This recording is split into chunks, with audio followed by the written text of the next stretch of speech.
Assalamualaikum, myself Noor Mustafa and today we will learn Spencer techniques for shoulder mobilization, जिसमें हम इसको use करेंगे for different disease adhesive capsulitis, tendinitis, synovitis, different conditions में, ताकि patient की pen और symptoms को हम रिलीव कर सकें।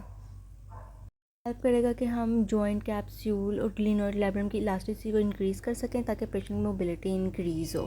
तो इसको हम डिफरेंट कंडीशन में स्पेशली फ्रोजन शोल्डर में इंक्रीज़ कर सकते हैं और जो बहुत इफ़ेक्टिव प्रोवाइड होती है हमारे लिए।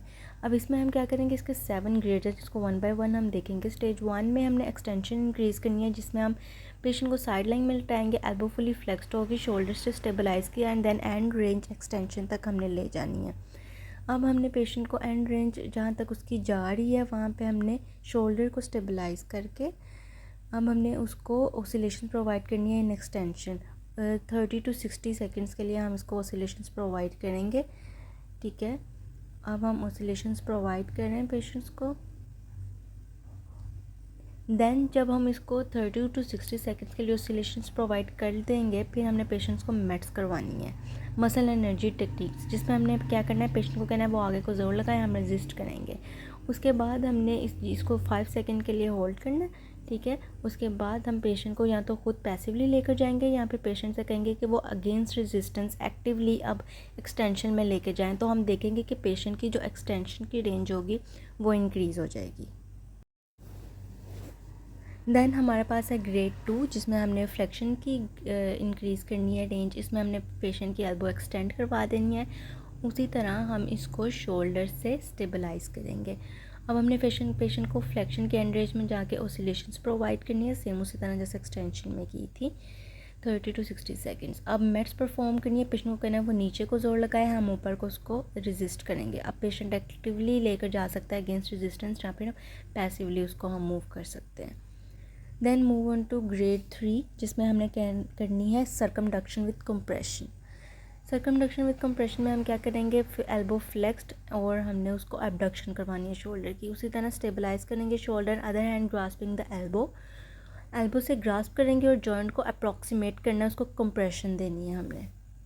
सर्कुलर मोशन प्रोवाइड करने हैं at the shoulder joint. Smaller circles लेते हैं, हमने लार्ज सर्कल्स की तरफ जाना है। स्मॉलर सर्कल से शुरू करके लार्जर सर्कल्स पे हम जाएंगे। इसमें हमें मेट्स नहीं प्रोवाइड करनी, इसमें बस हमने सर्कमडक्शन विद कंप्रेशन अप्लाई करने हैं in both clockwise and anti clockwise direction for 30 to 60 seconds. पहले हमने कंप्रेशन के साथ दी थी, अब हम ट्रैक्शन के साथ देंगे सर्कमडक्शन। इसके लिए हम पेशेंट की एल्बो को एक्सटेंड करेंगे और शोल्डर को फ्लेक्स करेंगे, और फिर हमने अब ट्रैक्शन देंगे। पेशेंट को रिस्ट से हम ऊपर की तरफ खींचेंगे ताकि हमारे पास शोल्डर जॉइंट ट्रैक्शन आ सके। ट्रैक्शन देके उसी तरह स्मॉलर सर्कल्स अप्लाई करेंगे। स्मॉलर सर्कल से लेते हुए हम आहिस्ता आहिस्ता लार्जर सर्कल्स की तरफ जाएंगे in both clockwise and anti clockwise direction. इससे जो भी पेशेंट के जो हाइपोमोबिलिटी हुई थी लिगामेंट्स की, उनके अंदर इलास्टिसिटी आएगी और पेशेंट की इम्प्रूव होगी रेंज। अब हमारे पास ग्रेड 5, जिसमें हमारे पास इसके ए और बी पार्ट है। इसमें हम देखेंगे 5A पार्ट देखेंगे, जिसमें हमने एबडक्शन की रेंज इंक्रीज़ करवानी है। पेशेंट से हम साइड लाइन में एल्बो फ्लेक्स करवाएंगे, एबडक्शन पे जहाँ तक पेशेंट जा सकता है उसको लेकर जाएंगे हम। और इसमें एक चीज़ कि हमने पेशेंट से कहना है कि वो अपनी रिस्ट से, हम अपने हाथ से हमारी रिस्ट को ग्रास्प कर ले, ठीक है, ताकि एक बेहतर स्टेबलाइजेशन आए। दूसरे हैंड से मैंने उसको स्टेबलाइज़ किया शोल्डर को और एबडक्शन किया एंड रेंज में। एंड रेंज के बाद ऑसिलेशंस प्रोवाइड की और पेशेंट को कहना है कि हमारे रिस्ट को वो होल्ड करके रखें। ऑसिलेशंस प्रोवाइड करके अब हम मेट्स प्रोवाइड करेंगे अगेंस्ट रेजिस्टेंट, पेशेंट को कहेंगे मूव करे। देन इसके बाद फॉर 5 सेकेंड्स हम इसको होल्ड करेंगे। देन पेशेंट जहाँ तो एक्टिवली लेकर जा सकता है अगेंस्ट रेजिस्टेंस, या पैसिवली हम उसकी रेंज को इंक्रीज़ करेंगे। देन हमारे पास है 5B, जिसमें हमने एडक्शन एंड एक्सटर्नल रोटेशन करवानी है।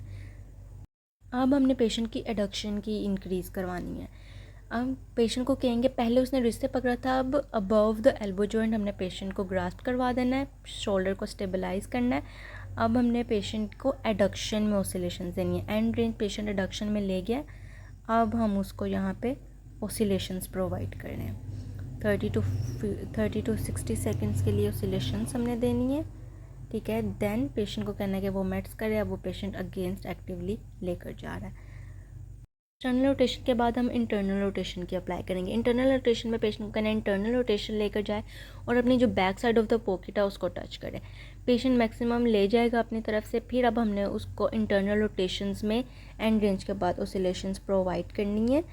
30 to 60 सेकेंड के बाद पेशेंट को फिर कहना है 5 सेकेंड्स के लिए होल्ड करे अगेंस्ट रेजिस्टेंस। पेशेंट पीछे को जोर लगाएगा, हम आगे को, और देन पेशेंट को कहना है वो आगे को जोर लगाए और हम पीछे को लगाएंगे और पेशेंट एक्टिवली अपनी रेंज इंक्रीज़ करेगा। लास्ट है हमारे पास एडक्शन विद ट्रैक्शन, जिसमें हम पेशेंट को एबडक्शन करवाएंगे और उसको ट्रैक्शन अप्लाई करेंगे विद इंफीरियर ग्लाइड। इसमें हमने पेशेंट को कहना है कि वो हमें शोल्डर से ग्रास्प कर ले, ठीक है, फुली फ्लेक्स्ड एल्बो, और अब हमने एबडक्शन करवाई है उसको।